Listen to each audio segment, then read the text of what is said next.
Kita langsung ke Pak Gubernur Jawa Tengah, Pak Ganjar Pranowo yang terhormat.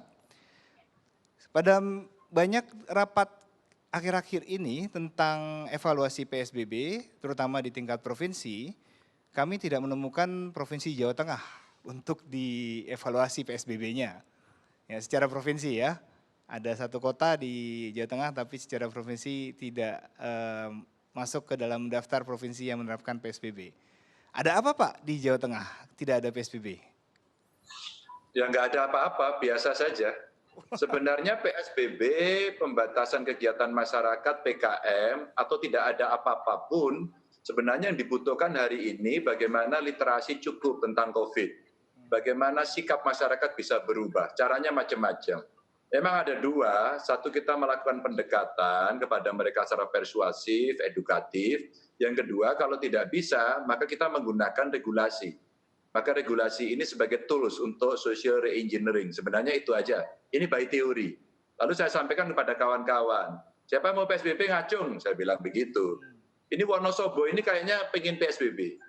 Wonosobo karena tiba-tiba terjadi peningkatan cukup tinggi karena persebaran dari alumni Goa, ya. Dan ternyata ini juga menjangkiti yang ada di Purworejo, terus kemudian kita melihat sekitar Temanggung, Brebes, dan sebagainya.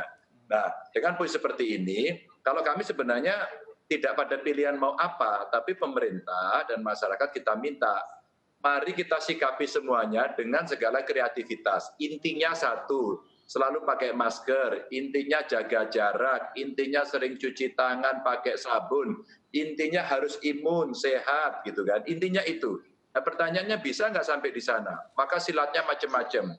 Karena ini kita tidak hanya berbicara sisi kesehatan atau kuratifnya saja, tapi preventif promotifnya kan juga harus dilakukan nih. Masyarakat ngerti apa enggak, ngeyel apa enggak. Ya kita sudah belajar sih dari banyak tempat.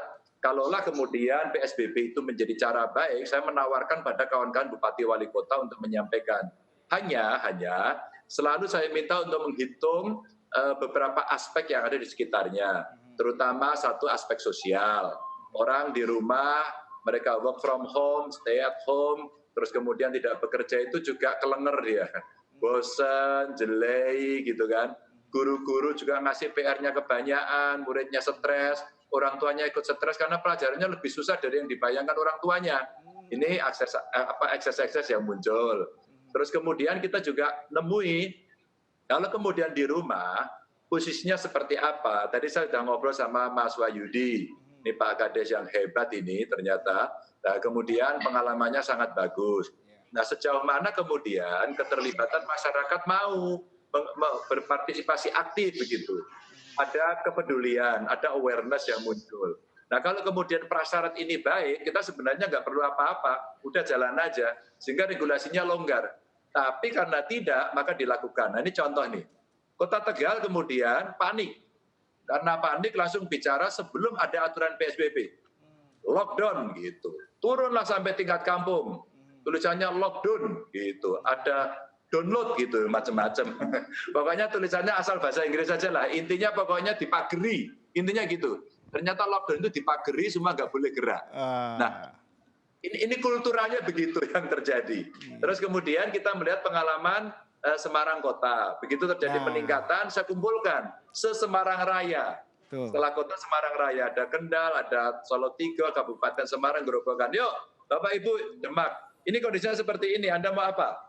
Kalau Anda kemudian tidak melakukan tindakan luar biasa, ini membahayakan. Langsung akhirnya semua menghitung.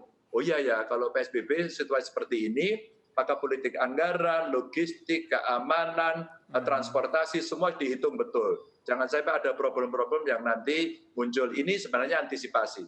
Akhirnya, ya sudah Pak, kalau gitu saya ambil pembatasan kegiatan masyarakat atau PKM aja. Nah, ini PKM khas ya Jawa Tengah Pak ya? Ya. Atau barangkali yang di Banyumas akhirnya malah dia buat perda. Nah, Bupati Banyumas ini keren, setiap malam, setiap siang dia keliling terus. Maka kehadiran pemimpin untuk melakukan kontrol sebenarnya, Mas. Kontrol jauh lebih baik. Mau PSBB boleh, mau pembatasan kegiatan masyarakat boleh, mau tidak boleh. Tapi harus ada membangun kesadaran bersama. Sebenarnya kuncinya ada di sana. Nah, betul. Pak Gubernur terima kasih banyak. Tadi pengantarnya cukup komprehensif bahwa membangun kesadaran bersama. Jadi di Indonesia ini begitu luasnya sampai membangun kesadaran bersama ini juga harus sampai di tingkat RT, RW, dan sampai di pulau-pulau terpencil.